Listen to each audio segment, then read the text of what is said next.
You know, I can't believe you forgot to hang the garland last week. All right, I made a mistake. I'm sorry for focusing on the actual contents of the video. You tell it, sister. So, either of you going to help me with this? Oh, don't be ridiculous. You're doing fine. Not really what I was guessing at, but okay. Hey! Howdy hey! And welcome back to Emily's Adventures in Horrorland. Guess what? We're still doing Stalker Month. Petals out the yin-yang. Today's movie is Play Misty for Me, in which Clint Eastwood plays a radio DJ whose brief entanglement with a fan comes back to bite him on the arse. Now then, there are studies which suggest that women are more commonly victims of stalking than men, and we'll go into this a bit more with the final film of the month. Perhaps. It may simply be that men are less likely to report being stalked, and why on earth would that be? It's not like there's a double standard in the media which portrays male victims of stalking and sexual assault as sources of hilarity and ridicule. Oh, what's that, dude? There's a woman who's invading every aspect of your life and refusing to respect your personal boundaries and writing "soon" on the bathroom wall in spaghetti sauce? I hear that, dude. Bitches be crazy. Oh, good stuff. Last year when I covered Obsessed, I mentioned how infuriating it was that the blame was heaped upon Derek for not doing more to dissuade his stalker. So you're saying she made the whole thing up in her head with no help from you? That is exactly what I'm saying. Why do you think she'd pick you? Admittedly, he was an idiot for not telling anyone that he had a stalker, including his wife. But why should the film build layer upon layer of contrivance to punish a man who never even playfully winked at this woman? And why does it ignore the fact that she drugged and raped him in his hotel room? Yep, that happens. In other films which feature male stalking victims, good or at least interesting films, they play around with morality a little bit, often using infidelity or indiscriminate hanky-panky as a plot device. Play Misty for Me just happens to be one of those films. You ready to watch? Are you done blabbering? Yes. Ooh, the old Universal logo. Sweet. The film starts beside a beautiful coastline, which makes me wonder if anybody is going to fall down those jagged rocks and drown by the film's climax. Oh wow, that font does not go. It looks like something out of a Nickelodeon kids show, doesn't it? And we'll have to get used to it because this is one of those films that puts a lot of its credits at the beginning. And already I feel like he's being stalked. By us, the viewing audience. Is that the twist?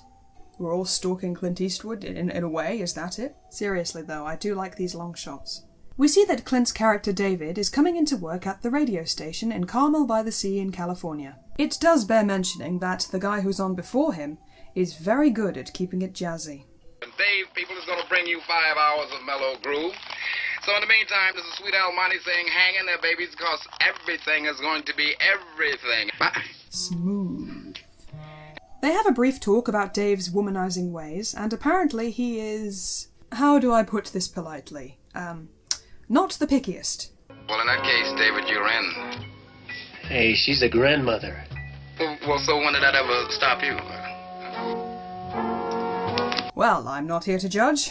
You go, bro. Whatever lights your candle. Jesus! He begins to ease into the show, and I'm reminded a lot of John Carpenter's The Fog with its own sultry-voiced broadcaster. We should get these two together. Hi, what'll it be? Play Misty for me. Oh, there's the title drop! This is a regular caller, as the DJs refer to her as the Misty chick. And there she is, Evelyn, the lady in yellow. The way she's introduced is pretty clever, because as she makes her approach, David and the barman are playing... I don't know what that game is, but something similar to chess. Careful now. Do it. Be really careful now. You get it? She's having to be cautious, just like playing a game of... this. My name's Dave Garver. Evelyn Draper. Pretending not to know his name. We know what you're up to, Missy. He decides to take her home so they can get to know each other, not knowing that she's got a slight advantage. Why don't you see if you can get the fire started? Oh, the romance! She then admits that she's in fact the Misty chick, and had wanted to meet him for some time. This should have been his first big red flag. She is remarkably forward.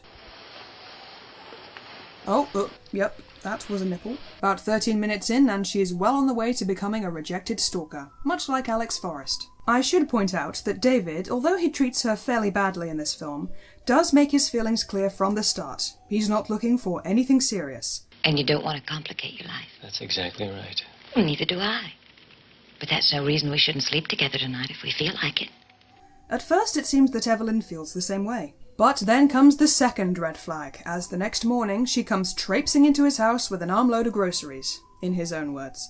Bear in mind they spent the night at her place. Who was that guy? Does he live here? Hey, look, I I wanted hope to you ask- like steak. I thought you looked like the steak and potatoes. Hey, hang on. Said to myself, a nice green salad with roast bird and tomatoes. Here we also see a clever tactic of Evelyn's which she will go on to apply throughout the movie, drowning out Davy Boy's protestations with inane chatter, which is an absolutely diabolical, sneaky tactic. And what is your point exactly? You know you're a terrible reviewer who tries to did use anyone humour catch in up with the vain Santa to hide Clarita your Diet crippling thing on inadequacies Netflix? I've been as a- meaning to check it out, because it seems Would like a you really listen- interesting take on the whole undead thing, but some people have complained Nobody about the graphic likes you. scenes in it, but I don't know, I really... Anyway, here comes red flag number 3. Evelyn may seem lovely most of the time, but not only has she tracked him down to a bar that he frequents, and jumped right into playing house, but she also has a terrible, disrespectful mouth on her. People trying to sleep here. People trying to talk here. How'd you like to tell it to the law? How'd you like to go screw yourself? And she can switch pretty quickly from one emotion to the next. Hey, Annie Wilkes. Start taking notes. David eventually shakes her off to go to his radio job. Man, there is a fantastic New Mexican place in Carmel called Supecinos. And the albondiga soup is not to be believed. It is a mind bender would destroy. This guy is the smoothest talker I've ever seen. Well, big deal, And I man. kind of want some of his soup. I happen to think she could be a first-rate artist if her damned hormones didn't keep getting in the way. There's not much he can do about that. He could kill himself. JJ, why don't you go cruise some sailors, huh? Whoa, slow down, movie. That was 3 inappropriate jokes in a row. Dave runs into an old flame named Toby. Apparently they broke up because she couldn't take his womanizing ways. I'd start to think, I wonder if he's run himself off a cliff, or maybe he's run into a blonde. There was a time when I started rooting for the accident, you know. I mean, if it was a choice between that and a blonde. But you're blonde. Oh, never mind. So yeah, she was jealous, but these days Davy Boy is quite keen on her again, and is making conscious efforts not to stray. I have a feeling he's going to find that tricky, though, if he can't even handle her having female roommates. By the way, this movie is surprisingly pretty looking and ambient. As Dave and Toby walk along the coastline to talk about things, the sound of the tide and sea air are quite relaxing. And when there is music in this film, it's often more on the jazzy side. Very different for a thriller/horror, I like it. Meanwhile, Evelyn is feeling lonely, so she calls the bar, knowing that Dave's car is outside, but the barman covers for him. So she goes the more direct route. Does he want his key? Come on, Evelyn. Peek. Come on. Good boy. Oh dear. Psychotically playful. And that potty mouth makes a return. Having some trouble, lady? Get lost! Yeah, get lost, assholes! So, Evelyn's whole performance, which is very good, reminds me a lot of characters from other movies. Her emotions turn on a dime, like the aforementioned Annie Wilkes. She turns up to flash him, like Lisa Sheridan from Obsessed. But the big one is, of course, Alex Forrest from Fatal Attraction. And I have no doubt in my mind that this character was the inspiration for that one. Oh, red flag number 4. That's just inconsiderate. Do you know how difficult it is to get lipstick off a mirror? Don't ask me how I know that. As I was saying, Evelyn and Alex are both rejected stalkers, meaning that they have a sexual relationship with their stalkee. Surprisingly enough, they both bring up the opera Madame Butterfly. It's Madame Butterfly time. First, friendly neighborhood geisha. Remove honorable shucks. I love Madame Butterfly. Really? It's my favorite opera. Which is thematically relevant, I suppose. And, crucially, they're both assumed to have erotomania and or borderline personality disorder. Let's talk about those separately. Erotomania is the delusion that the object of your affections is in love with you, and communicating this in ways only you can understand. As time goes on, Evelyn becomes more and more unstable. She does her very best not to take the obvious hints from David, and he has to be very blunt with her. We don't have a goddamn thing between us. Now, how many ways am I gonna have to say this to you? I don't care how many ways you say it, it's not true! I'm gonna have to do to convince you. It's not true! Alex Forrest also shows a few signs of this. She certainly adores Dan, and goes so far as to confront his wife at the end of the movie. On the other hand, both women recognise that their men are spurning their affections or betraying their love affair by seeing other people. David can't even have a business lunch without Evelyn dropping by to accuse him of cheating on her. Is that your idea of a dish?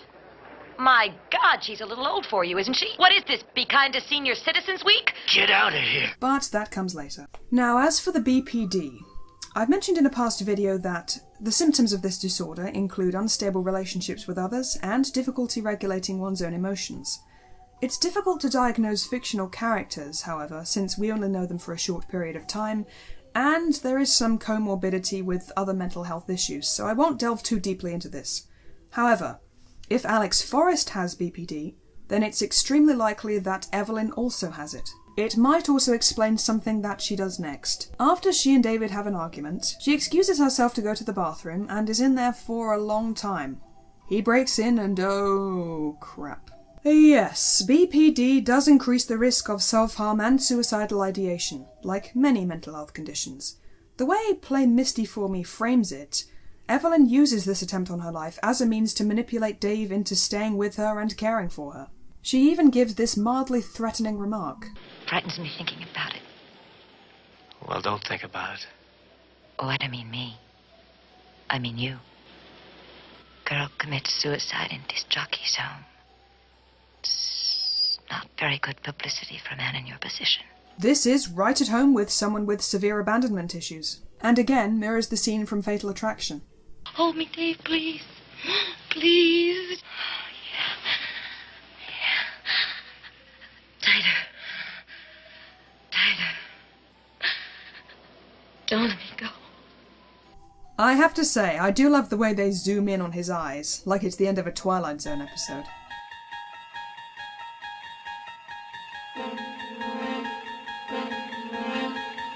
A freewheeling bachelor who could have any woman he wanted, and in his many libertine adventures stumbled across just the wrong woman. And he's going to learn to live with the consequences. In the Twilight Zone. Hey, good Rod Sterling impression. Oh, no, this is just my voice. Your voice too. I do not sound like that. Oh, everyone says that when they hear themselves. Moving on. David continues to distance himself from Evelyn, but that proves to be quite difficult, since she can follow him around everywhere like the bloody operator. We also see at one point that she has a copy made of his front door key. Here's your key. Here's your copy. That'll be 40 cents, please. 40 cents? 40 cents only? Bloody hell. At the 1 hour mark, David explains to Toby what has been going on, and oh, look who's nearby. I'm guessing she's been following him around on a scooter because somehow she makes it back to his house before him and launches a vicious attack on his housekeeper.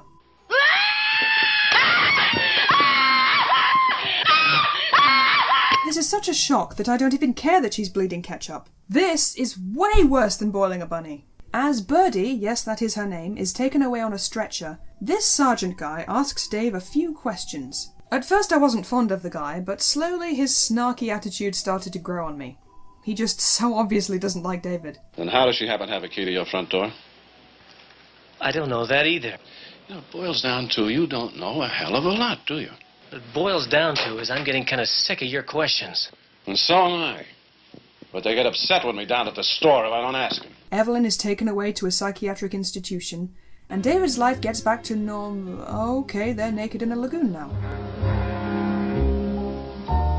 And the first time Well, I hope that's not poison ivy. ever I lay. How very romantic. Bring on the trumpets! Jazz festival. Jazz festival. Jazz festival. Literally just watching a jazz festival now. Caramel, Dave Garver. Hello? Play Misty for me. Oh my god! It's a few months later and Evelyn's been released for good behaviour. She asks David to play her favourite song one last time before she moves on with her life. So I guess everything's hunky-dory now.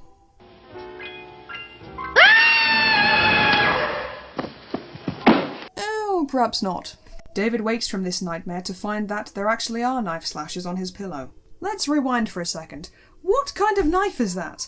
What possible purpose could that serve in your kitchen if you're not making crocodile soup on a regular basis? And we get more witty repartee with these two. What else? I already told you. Well, tell me again. You know, Sergeant, you really make lousy conversation. You make lousy coffee. You know, Clint, I think we're going to need that icy cold stare of yours to fix that burn you just got. Ah! The sergeant advises him to change the locks, which I'm amazed he didn't do the moment Birdie was attacked. They have a plan to trace Evelyn's call when she rings the station. But little do they know that Evelyn has made herself Toby's new roommate. I didn't know you knew David. I didn't realize you and David were friends. I can't believe I have to keep saying this, but stalker rule number 1. Tell people what the goddamn stalker looks like. God, you're dumb. You're so stupid. You're just so stupid. You're stupid. There then follows a pretty tense scene with these two, as Dave rushes to meet them. The sergeant turns up first, alone, as police officers in these types of movies are wont to do.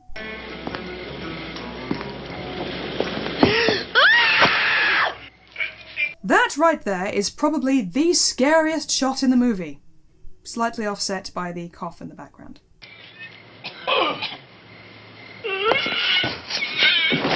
Now the ending is a little strange. Again, it's ambient. Dave creeps around the darkened house, accompanied by this music.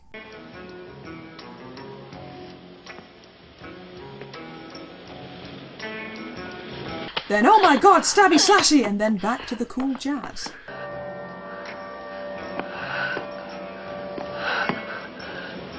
How on earth are things this subdued? There's one last struggle before Evelyn finally tumbles off the balcony and to her death.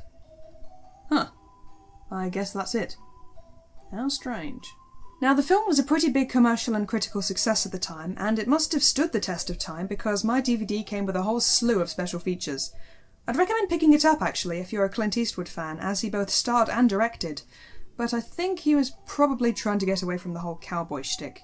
That's not to say that this is a bad film. It can be slow-paced at times, but the performance of Jessica Walter's Evelyn is believably balmy. By which I mean irrational and unhinged. The film also set the precedent for stalker films which feature a psychotic woman scorned, so I have to rate it pretty highly just on that basis. For those reasons, I give Play Misty for Me 7 jam sandwiches out of 10. I could have sworn I heard a noise just now.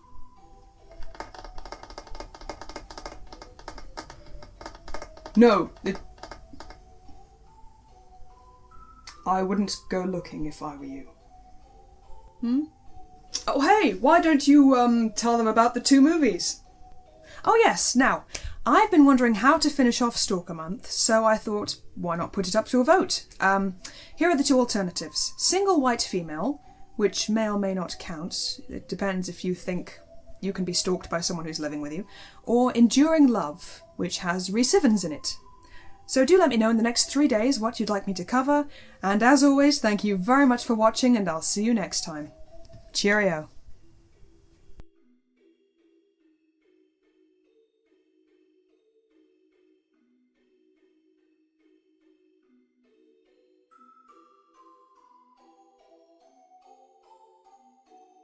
You're a very nice girl. But who needs nice girls?